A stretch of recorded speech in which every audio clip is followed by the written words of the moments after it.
Muy buenas tardes. Mi nombre es Kelly Másmela y en esta oportunidad voy a exponer sobre los bioaerosoles, que es un tema fundamental dentro del estudio de la contaminación atmosférica y la calidad de aire.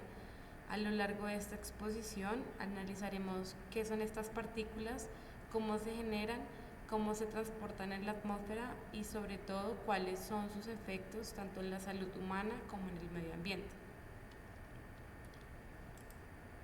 Bueno, para continuar o para comenzar, quiero mostrarles la estructura de esta presentación. Primero definimos qué son los bioaerosoles y cuál es su composición. Posterior a ello, analizaremos tres eventos. En primer lugar, son los procesos de generación y emisión. En segundo lugar, es el transporte y la deposición atmosférica. Y finalmente, los efectos que estos contaminantes tienen sobre la salud y el ambiente. Al concluir, presentaré un resumen y las principales conclusiones de este estudio. Bueno, entonces, ¿qué son exactamente los bioaerosoles? Se trata de partículas biológicas que se encuentran suspendidas en la atmósfera.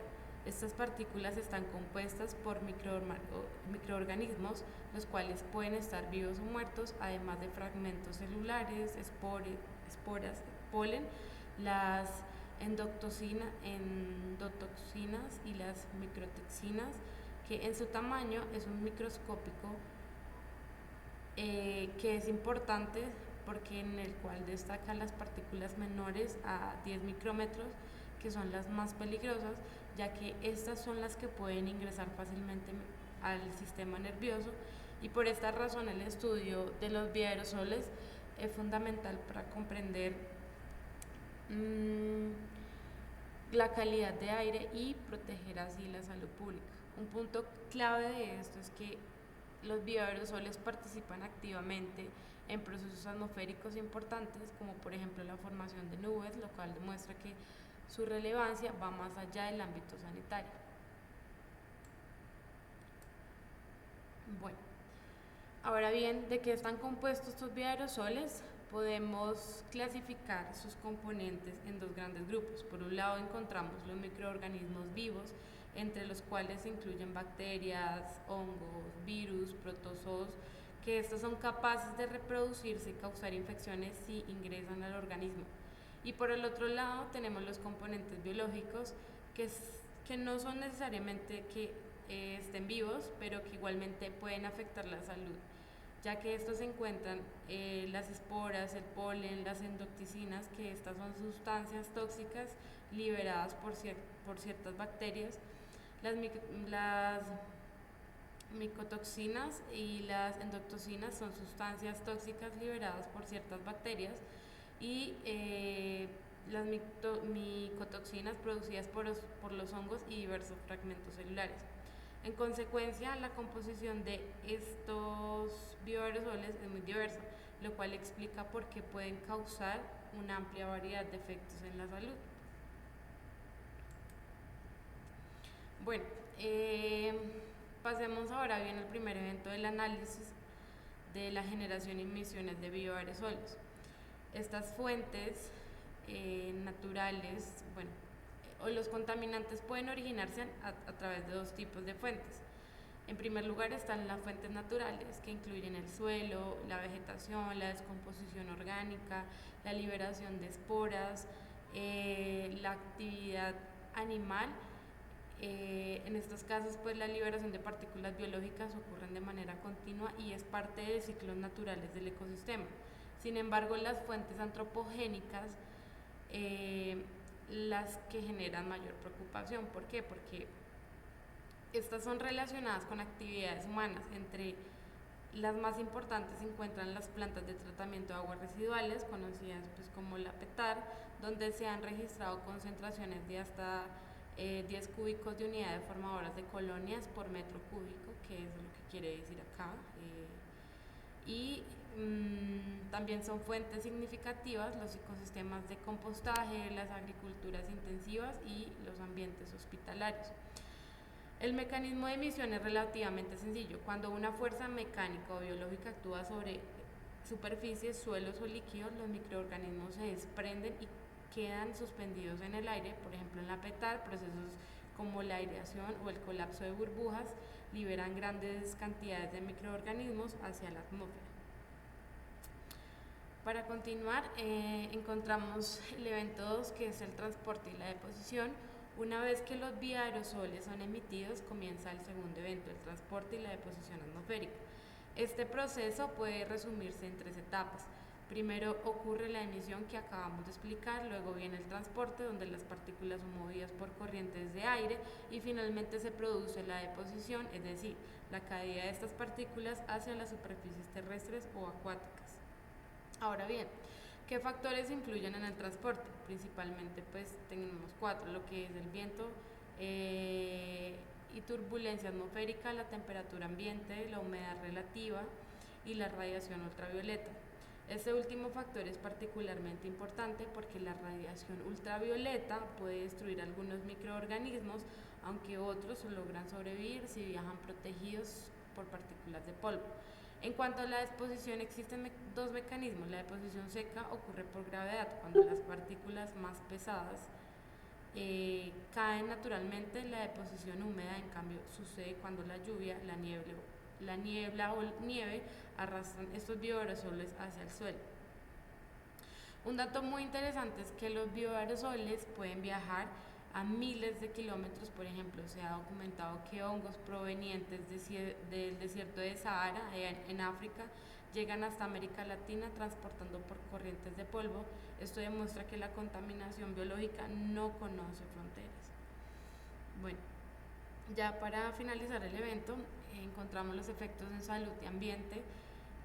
Llegamos ahora al tercero, que se considera el más relevante, ya que estos efectos de los bioaerosoles en la salud humana y en el medio ambiente, comenzando, son los que más causan una amplia gama de problemas. Entre los más comunes se encuentran las enfermedades respiratorias como la bronquitis o neumonía, así como reacciones alérgicas que van dentro de rinitis hasta asma.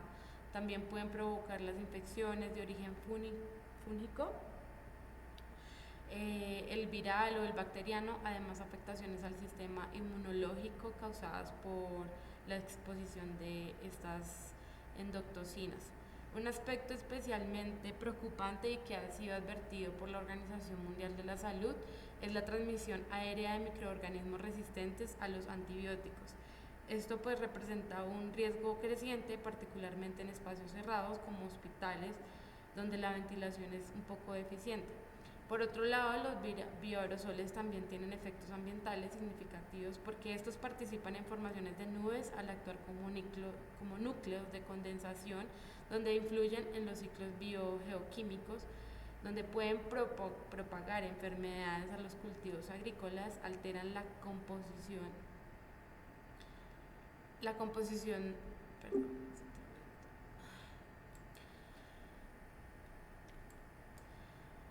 bueno, tuve un inconveniente acá.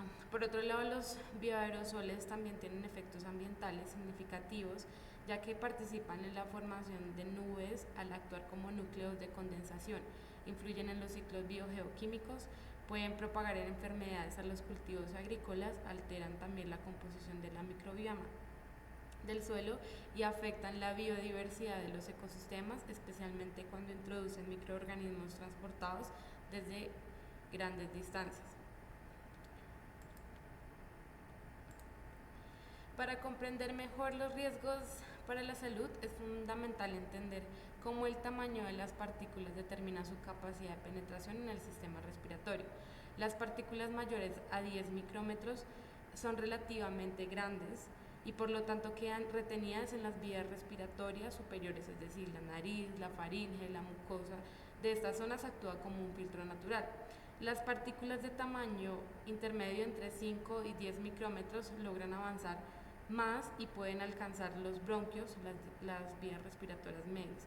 Sin embargo, las más peligrosas son las partículas menores de 2.5 micrómetros. Estas son pequeñas que pueden llegar hasta la parte pulmonar, que son estructuras donde ocurre el intercambio de oxígeno. Bueno, ahora pues entendamos, digamos, de todo lo que expliqué. Esta tabla resume los 3 eventos que hemos analizado: el primer evento de la generación, el segundo el transporte y el tercer evento son los efectos. Pues acá en la parte de descripción encontramos la liberación de las fuentes, como variable la turbulencia, la humedad y las implicaciones, una concentración inicial. En el segundo pues está el movimiento atmosférico, el viento y el alcance geográfico en las implicaciones. En la descripción pues, de los efectos encontramos los impactos de salud ambiente, qué variable, la viabilidad y la exposición y las enfermedades. Bueno, ya como para concluir todo esto, como primero tenemos que las actividades humanas, especialmente en plantas de tratamiento de aguas o sistemas de compostaje, hospitales o zonas agrícolas, incrementan cada vez un poco más la emisión de estos bioaerosoles, superando los niveles naturales. Como segundo, el transporte atmosférico permite que estos contaminantes se dispersen tanto a nivel local como intercontinental, dependiendo de factores meteorológicos como el viento, la temperatura y la humedad. Como tercera conclusión, los impactos en la salud son directos y variados, incluyendo enfermedades respiratorias, alergias y de manera preocupante, ya que la transmisión de estos patógenos pues son resistentes a algunos antibióticos. Ok, como cuarta conclusión, los bioaerosoles también participan en procesos ambientales importantes como la formación de nubes y la alteración de los ecosistemas. Y como quinta conclusión, existe una necesidad urgente de fortalecer los sistemas de monitoreo y desarrollar estrategias de mitigación basadas en evidencias científicas actualizadas. Aquí pues dejé unas preguntas para investigación futura, a pesar de que los avances en este campo aún quedan interrogantes importantes que requieren investigación continua. Por ejemplo, cómo influyen las condiciones climáticas extremas como olas de calor o las sequías prolongadas en la supervivencia de los microorganismos de la atmósfera. También pues surge la pregunta de cuál es el papel de los bioaerosoles en la transmisión de enfermedades emergentes. Pues esta pregunta cobra especial relevancia después de la pandemia del COVID-19.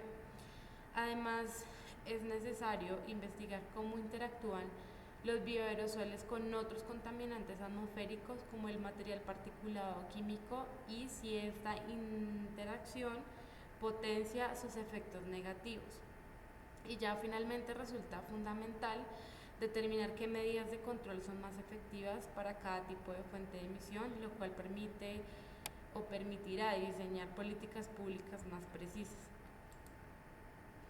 Y con esto concluyo mi presentación sobre los bioaerosoles y su importancia en el estudio de la contaminación atmosférica. Espero pues que esta exposición haya sido clara y les haya permitido comprender mejor cómo estos contaminantes biológicos se generan, se transportan y afectan tanto a nuestra salud como en el medio ambiente.